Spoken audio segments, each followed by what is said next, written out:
The Duchess and the Jeweler by Virginia Woolf. Presented to you by Dr. Vinamrata. Hello, my dear students. Today we are going to analyze the short story prescribed in your syllabus and is titled The Duchess and the Jeweler. It is written by one of the female protagonists, Virginia Woolf. Why I am saying a female protagonist for her? Because she herself was a staunch feminist and a supporter of women's rights. Now, this story is written in the stream of consciousness technique, and it's very psychologically and deep analyzing piece of work. So let's start with the story and trying to assess the various characters which are there in the short story. The main or the chief two characters, actually there are basically two characters only which will deal throughout the story. One is the Duchess and the other one is the Jeweler. And let's see how they try to cheat one another and try to overpower one another. And both of them are driven by money and lust. So it was a short story which was first published in British Harper's Bazaar magazine in 1938, and after the death of Virginia Woolf posthumously, it was published in 1944 in a collection of short stories titled A Haunted House and Other Short Stories.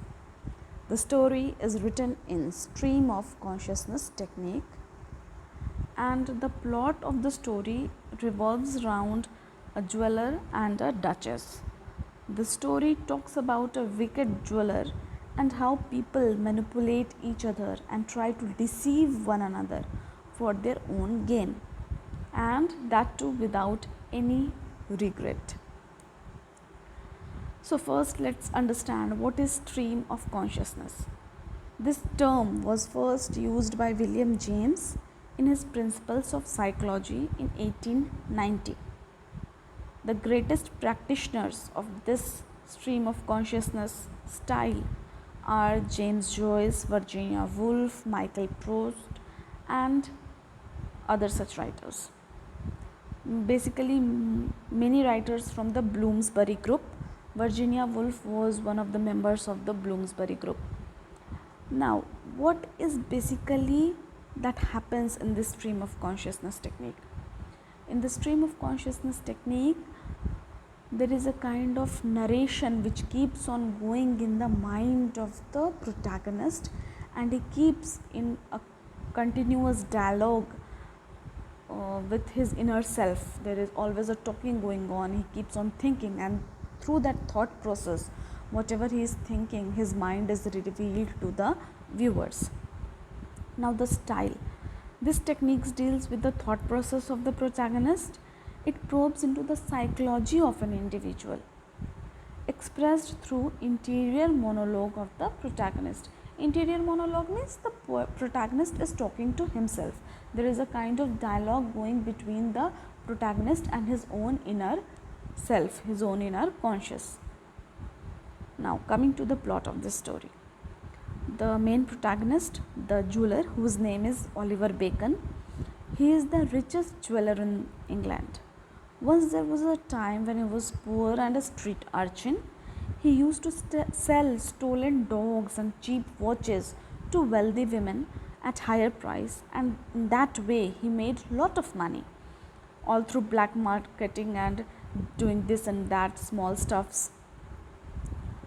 And now he has become a richest jeweler in England, and in his private room on his wall there hangs a picture of his late mother, and he keeps talking to her, and through these dialogues with the mother's picture and he thinking about his past life, we come to know about the jeweler and his thought process. He is overwhelmed at the thought of his success in the present day. Then what happens? It is one day's story. That particular day, one day, Oliver enters into his private shop room and awaits the arrival of the Duchess. The Duchess seems to be an extravagant lady. She comes up decked up in all riches, and when she arrives, he has her wait. Although he is there, but he does not meet her just as she arrives, and he keeps her waiting. He opens his 6 steel safes where he has endless number of riches stored in those containers. It is full of jewels, and he muses at his collection. Now coming to the plot of the story, the Duchess and the jeweler are described as the friends yet enemies. He was the master, she was the mistress. Each hated the other, each cheated the other, each needed the other, each feared the other. So it was a kind of mutual relationship where they both were cheating one another, they both were gaining from one another, and they both were enemies as well as friends. So basically, if any relationship is based on just monetary gains or is just based on give and take from one another, on selfish needs, then obviously this kind of relationship takes place. So that day the Duchess comes to Oliver to sell 10 pearls she has brought, and because she has lost a substantial amount of money in gambling, but Oliver is suspicious of the Duchess, and he feels that the pearls authenticity may not be original, but then the Duchess shows her cards, and what is there, she invites him to an event which includes a cast of royalty and her daughter Diana.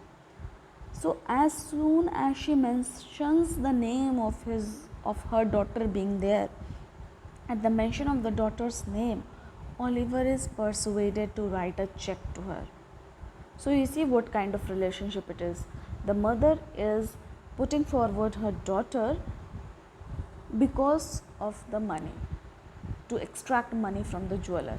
And the jeweler, although he is a jeweler, he is very keen in observing the pearls and all the jewels that come to him. He is doubtful that these are not real pearls, but just as he listens to the name of Diana, his mind is switched off and he gets manipulated. So he is manipulated for 20,000 pounds. He pays 20,000 pounds in check to the lady, and the lady hands him over the fake pearls. Oliver later realizes that the pearls were fake, and he turns towards his mother's portrait in a questioning manner as to what has happened, this was never expected. But somewhere deep inside his mind, Oliver also knew the truth, although Oliver consoles himself knowing that the real deal was Diana, not the pearls. So he knows in his mind that he made this deal just for his lust. Now the theme and significance of the story. The story signifies and mentions the way of this corrupt world. Everyone is motive driven, and money and lust is the priority for all. We are so senses driven that our 5 senses are the most important.